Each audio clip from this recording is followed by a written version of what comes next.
This is incredibly important because most people spend their money trying to get shoppers, not buyers. So you might want to think about what can you do to personalize products that you've got, or what products would your market be interested in purchasing that you can personalize so that that value can be pushed up.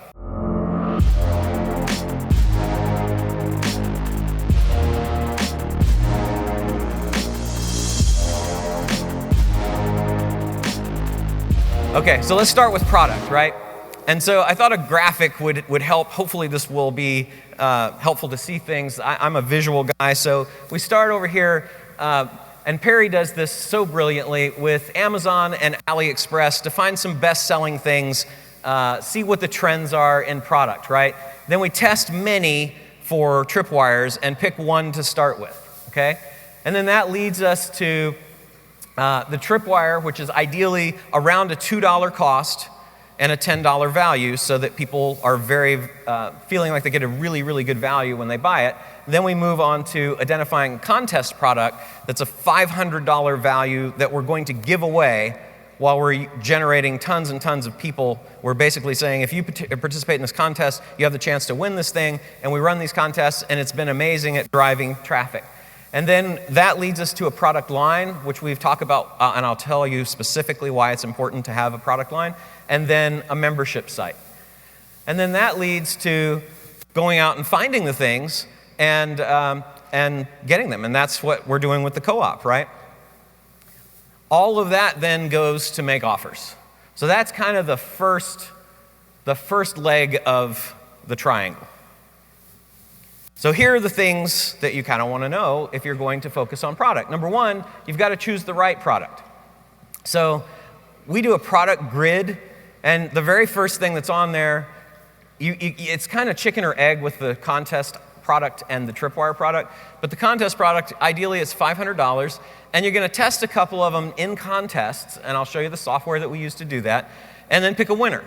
And then you're going to do the same thing with the tripwire. So then you test those products, and then you've got a winner. So you're starting to build out over here what you're going to actually be selling. And then you do the same thing. You say, am I going to do a membership site? Am I going to do an association? Am I going to do a buyer's club? And you might test a couple of those things and see what gets the best response from your market. And then you'll pick one. And then last but not least, you'll start building out your core products and your profit maximizers. You'll test a couple of things there, lots of different funnels that we test, and then ultimately you'll have some things that are working, right? So this hopefully gives you an idea of kind of like, I like steps, and I like to be able to put action steps down and take them, so hopefully this will help you with that. The second thing is expand your product line to at least 3 products. This is incredibly important because most people spend their money trying to get shoppers, not buyers, right? So the thing is that 8% of the visitors to your site, on average, according to Adobe's report, the ROI from marketing to existing online customers, a big study, right? 8% of your visitors are 41% of your revenue. 92% of your visitors are shoppers, and they will make up 49% of your revenue, but this is kind of like the Pareto principle, right? Like the 80-20 thing.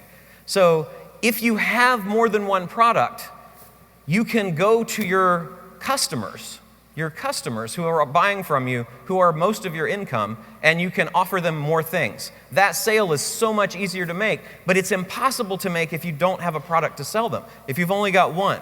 So it's really important to build out that line to 3 or more products. And this is interesting too, a returning purchaser versus a repeat purchaser. So a returning purchaser is somebody that's coming back having purchased just one time. A repeat purchaser is somebody that's buying again and again and again. A return purchaser is worth 5 shoppers, 5 people that are visiting your site that haven't bought yet. A repeat purchaser is worth 9 shoppers. So think about your CPA. What's the cost to get these people in? You've already got these folks. You got to have products to sell them. 80% of marketing budget of all of the companies that Adobe surveyed for this, I think it was 8,000 companies, 80% of the marketing budget is spent acquiring shoppers, not taking care of the people that are contributing about half of the revenue. So, and in terms of Europe and the United States, in terms of revenue, the average revenue per visit a shopper is €1.75, a returning purchaser is 3 times that, and a repeat purchaser is 7. In the States, it's almost the same. It's 3 times and 5 times. Apparently, we're not quite as loyal in the United States. Okay? So sell products to your existing customers. Your existing customers already want to buy more from you. So you want to have 3 to 5 products that you can sell them. And then you want to leverage bought this, not that targeting. I'm going to talk retargeting. I'm going to talk about that. I think it's a really fantastic way to cross-sell. And then increase your customer reactivation budget so that you can get more of the people that you know are worth a lot more to come back into the fold and buy again.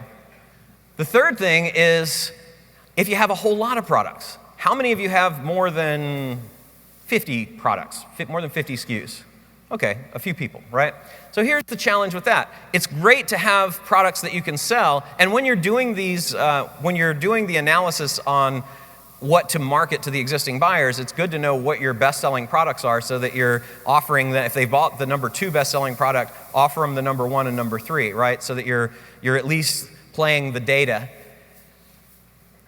You apply the Pareto principle when you have a ton of products too, okay? And this is something that was recently illustrated, I thought, very well by a guy named Todd Staples.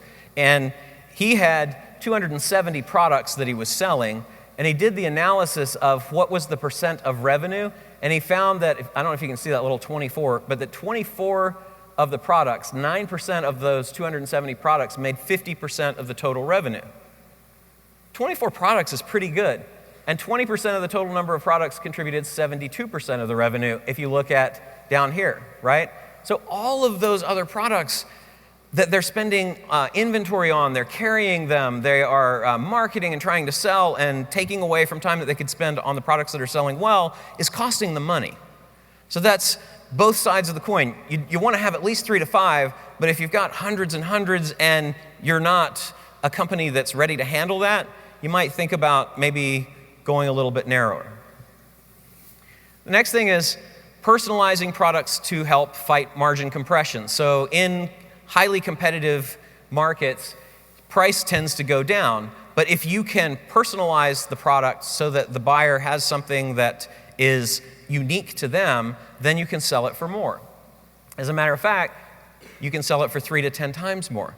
And a great example, I think, is one of our War Room members' great-grandmother invented the Moscow Mule. How many of you have had a Moscow Mule? Right? That's cool, with the copper cup and everything. His great-grandmother invented it. He has in a glass case the very first copper cup that was used for that. So if you, and these are just, by the way, these are the kinds of things that you can personalize, okay? So a regular Moscow Mule cup can be had for about $6 on Amazon. But if you want to personalize it, if you want to engrave it and make it yours, then it's going to cost you about $30. It's a great example. So you might want to think about what can you do to personalize products that you've got, or what products would your market be interested in purchasing that you can personalize so that that value can be pushed up and you're not competing on a commodity.